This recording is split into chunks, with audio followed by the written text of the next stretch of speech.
செங்கோட்டையின் நீக்கத்தால் 2 கோடி தொண்டர்களை கொண்ட அதிமுகவுக்கு எந்த இழப்பும் இல்லை என்று அக்கட்சியின் முன்னாள் அமைச்சர் ஜெயக்குமார் தெரிவித்துள்ளார். வரும் 5ஆம் தேதி ஜெயலலிதாவின் நினைவிடத்தில் அதிமுக சார்பில் மரியாதை செலுத்தப்பட உள்ளது.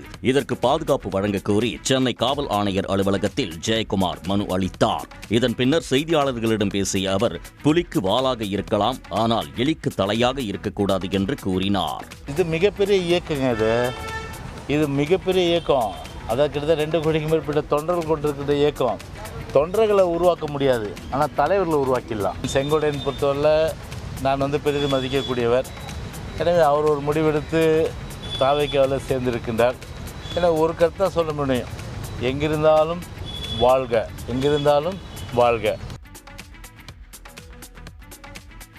அரசியல் கட்சிகளின் கூட்டங்கள் மற்றும் ரோடு ஷோக்களுக்கு நிலையான வழிகாட்டு நெறிமுறைகள் வகுக்க கோரிய மனுக்கள் மீதான தீர்ப்பை தேதி குறிப்பிடாமல் சென்னை உயர்நீதிமன்றம் ஒத்திவைத்தது. கரூர் சம்பவத்தை தொடர்ந்து அரசியல் கட்சிகள் ரோடு ஷோக்களுக்கு வழிகாட்டு நெறிமுறைகள் வகுக்க உத்தரவிடக் கோரி சென்னை உயர்நீதிமன்றத்தில் பொதுநல வழக்குகள் தாக்கல் செய்யப்பட்டன. இந்த வழக்குகள் கடந்த முறை விசாரணைக்கு வந்தபோது அரசின் வரைவு வழிகாட்டு நெறிமுறைகள் தாக்கல் செய்யப்பட்டன. இந்நிலையில் இந்த வழக்குகள் தலைமை நீதிபதி எம் ஸ்ரீவஸ்தவா மற்றும் நீதிபதி ஜி அருள்முருகன் அடங்கிய அமர்வில் மீண்டும் விசாரணைக்கு வந்தது. அப்போது பல்வேறு அரசியல் கட்சிகள் தங்களது பரிந்துரைகளை தாக்கல் செய்தனர். இதனையடுத்து அரசு சார்பில் ஆஜரான கூடுதல் தலைமை வழக்கறிஞர் அரசியல் கட்சிகள் அளித்துள்ள பரிந்துரைகள் பரிசீலிக்கப்படும் என தெரிவித்தார். இதனையடுத்து இந்த வழக்குகளின் தீர்ப்பை தேதி குறிப்பிடாமல் நீதிபதிகள் ஒத்திவைத்தனர். புதுக்கோட்டை மாவட்டம் அன்னவாசல் பகுதியில் புதிய பள்ளிவாசல் திறப்பு விழா விமர்சையாக நடைபெற்றது. இந்த விழாவிற்கு அப்பகுதியைச் சேர்ந்த இந்து சமய மக்கள் ஏராளமானோர் சீர்வரிசை எடுத்துச் சென்று வழங்கி பங்கேற்றது மத நல்லிணக்கத்திற்கு எடுத்துக்காட்டாக அமைந்தது. அவர்களை இஸ்லாமிய மக்கள் ஆறத் தழுவி வரவேற்றனர்.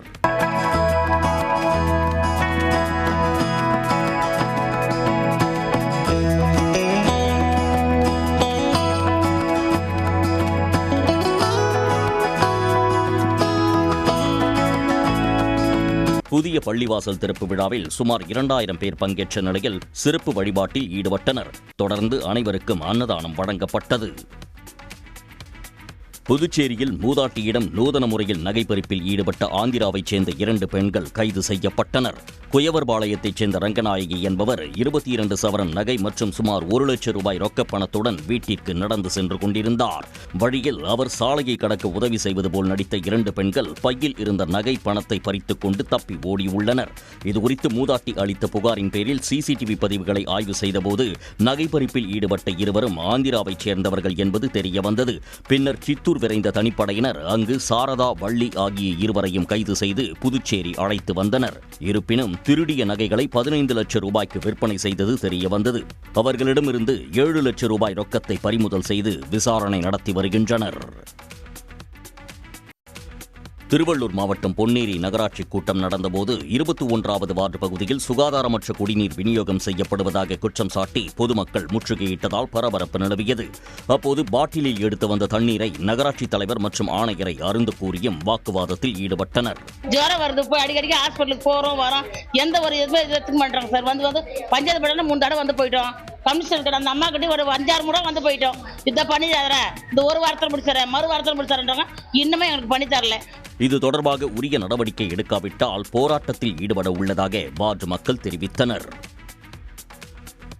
சேலம் மாவட்டம் வாழப்பாடி அருகே 400 வாக்குகள் வாக்காளர் பட்டியலில் சேர்க்க முடியாது என அதிகாரிகள் கூறியதை கண்டித்து பொதுமக்கள் சாலை மறியலில் ஈடுபட்டனர். பெரியசாமி நகரில் உள்ள பாகம் எண் 197 உள்ள 260 ஓட்டுகளும், வையாபுரி தெருவில் 100க்கும் மேற்பட்ட ஓட்டுகளும் கடந்த 2005ஆம் ஆண்டு வாக்காளர் பட்டியலில் விடுபட்டுள்ளதாக கூறப்படுகிறது. இதனால் தற்போது நடைபெறும் வாக்காளர் பட்டியல் சிறப்பு தீவிர திருத்த முகாமில் சேர்க்க முடியாது என்று அதிகாரிகள் கூறியுள்ளனர். இதனை கண்டித்து 100க்கும் மேற்பட்ட பொதுமக்கள் சாலை மறியலில் ஈடுபட்டனர். அந்த ஃபார்ம்ல எங்களுக்கு லிஸ்ட்ல பேர் வந்தாதான் ஆச்சு, வருமா என்னன்னு எங்களுக்கும் தெரியல. இப்போ ஓட்டு உரிமை இல்லைன்னா வாழ்வாதாரமே இல்லைன்ற ஒரு நிலைமை இருக்கு. இது எப்படி கொண்டு போவாங்க எங்களுக்கு தெரியல. எங்களுக்கு ஓட்டு வேணும். இதனையடுத்து சம்பவ இடத்திற்கு வந்த வாழப்பாடி வட்டாட்சியர் விடுபட்ட வாக்காளர்களின் பெயர்கள் சேர்க்கப்படும் என்று கூறியதை அடுத்து பொதுமக்கள் மறியலை கைவிட்டனர்.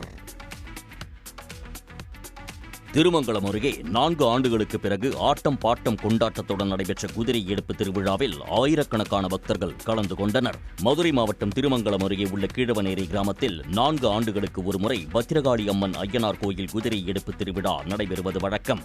அதன்படி நடைபெற்ற திருவிழாவில் கருப்பசாமி, அம்மன், பைரவர் உள்ளிட்ட சுவாமி சிலைகளை தலைச்சுமையாக சுமந்தபடி பூசாரிகள் முன்னே செல்ல ஆண், பெண் பக்தர்கள் ஆட்டம் பாட்டம் கொண்டாட்டத்துடன் ஊர்வலமாக சென்றனர். வான வேடிக்கை முழங்க ஐயனார் கோயில் குதிரை எடுப்பு திருவிழா வெகு விமர்சையாக நடைபெற்றது.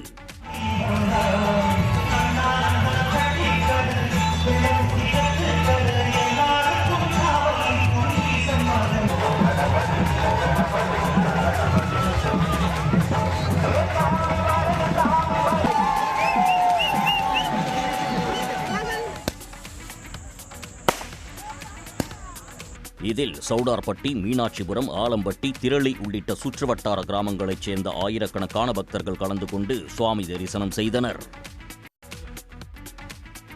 சபரிமலை சன்னிதானத்தில் கேரள பாரம்பரிய உணவுகளை அன்னதானமாக வழங்க தேவசம் போர்டு முடிவு செய்துள்ளது. சபரிமலையில் நேற்று ஒரே நாளில் 95,000 பேர் சுவாமி தரிசனம் செய்துள்ள நிலையில் தொடர்ந்து பக்தர்களின் வருகை அதிகரித்து வருகிறது. சபரிமலை வரக்கூடிய பக்தர்கள் கண்டிப்பாக ஆன்லைனில் முன்பதிவு செய்து வர வேண்டும் என்றும், ஒவ்வொரு பக்தருக்கும் ஒதுக்கப்பட்ட நாளில் நேரத்தில் தரிசனம் செய்ய வர வேண்டும் என்றும் தெரிவித்துள்ள தேவசம் போர்டு, அப்படி வராதவர்கள் பம்பையில் தடுத்து நிறுத்தப்படுவார்கள் என்று கூறியுள்ளது. தினமும் 5,000 பேருக்கு மட்டுமே ஸ்பாட் புக்கிங் அனுமதி அளிக்கப்படும் என்று தெரிவிக்கப்பட்ட நிலையில் நேற்று சுவாமி தரிசனம் செய்த 95,000 பேரில் 45,000 பேர் மட்டுமே முன்பதிவு செய்து சரியான நேரத்திற்கு வந்த பக்தர்கள் என்பதும் தெரிய வந்துள்ளது.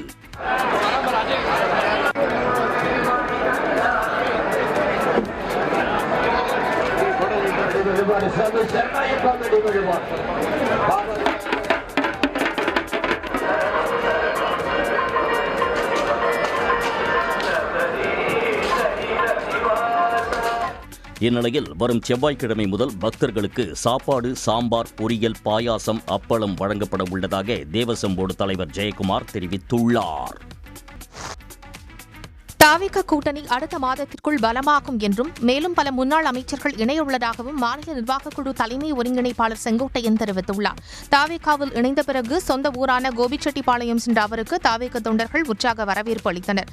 அவர்கள் மத்தியில் பேசிய செங்கோட்டையன், எம்ஜிஆர், ஜெயலலிதாவுக்கு வழிகாட்டியாக இருந்து உழைத்தது போன்று விஜய்க்கும் அதே பணியை தொடர உள்ளதாக கூறினார். டிசம்பர் மாதத்திற்குள் நம்மோடு கூட்டணி வலிமையாக வரும். நம்மோடு இன்னும் பல அமைச்சர்கள், முன்னாள் அமைச்சர்கள் வருவார்கள். நீங்கள் கவலைப்பட தேவையில்லை, உங்களுக்காக நாங்கள் உறுதியாக இருப்போம். தற்போதைய அதிமுகவில் மனிதநேயம், சமத்துவம் இல்லை என்றும், எடப்பாடி பழனிசாமி காலை வாரும் தலைவர் என்றும் செங்கோட்டையன் சாடினார். வளர்ச்சியடைந்த இந்தியா என்ற பயணத்தில் அனைவரும் ஒற்றுமையுடன் செயல்பட வேண்டும் என்று பிரதமர் மோடி தெரிவித்துள்ளார். கோவாவின் பர்தகாலி பகுதியில் உள்ள ஜீவோட்டம் மடத்தின் 550வது ஆண்டு விழாவில் பிரதமர் மோடி கலந்து கொண்டார்.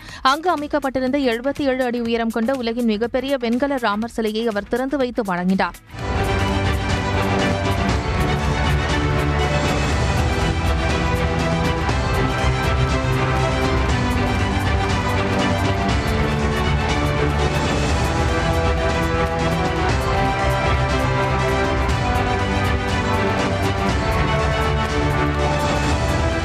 தொடர்ந்த நிகழ்ச்சியில் பேசிய பிரதமர் மோடி, இந்தியா உறுதி மற்றும் நம்பிக்கையுடன் முன்னேறி வருவதாகவும், மனிதநேயம், கலாச்சாரத்தையும் மடாலயம் பாதுகாத்ததாக தெரிவித்தார்.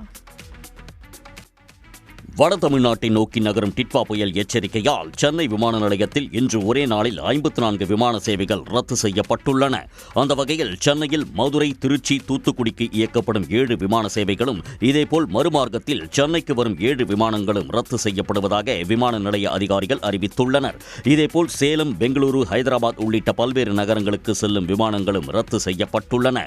ஏடிஆர் எனப்படும் சிறிய ரக விமானங்கள் கடுமையான சூறைக்காற்று, பலத்த மழையின் போது வானில் பறப்பது ஆபத்தானது என்பதால் பயணிகளின் பாதுகாப்பு கருதி ரத்து செய்யப்பட்டுள்ளதாக கூறப்படுகிறது. புயலின் தாக்கம் அதிகரித்து மோசமான வானிலை நிலவினாலும் மேலும் பல விமானங்கள் ரத்தாக வாய்ப்புள்ளதாகவும், இதனால் அந்தந்த விமான நிறுவனங்களுடன் பயணிகள் தொடர்பு இருவும் அல்லது பயண திட்டத்தை மாற்றி அமைத்துக் கொள்ளவும் அறிவுறுத்தப்பட்டுள்ளது.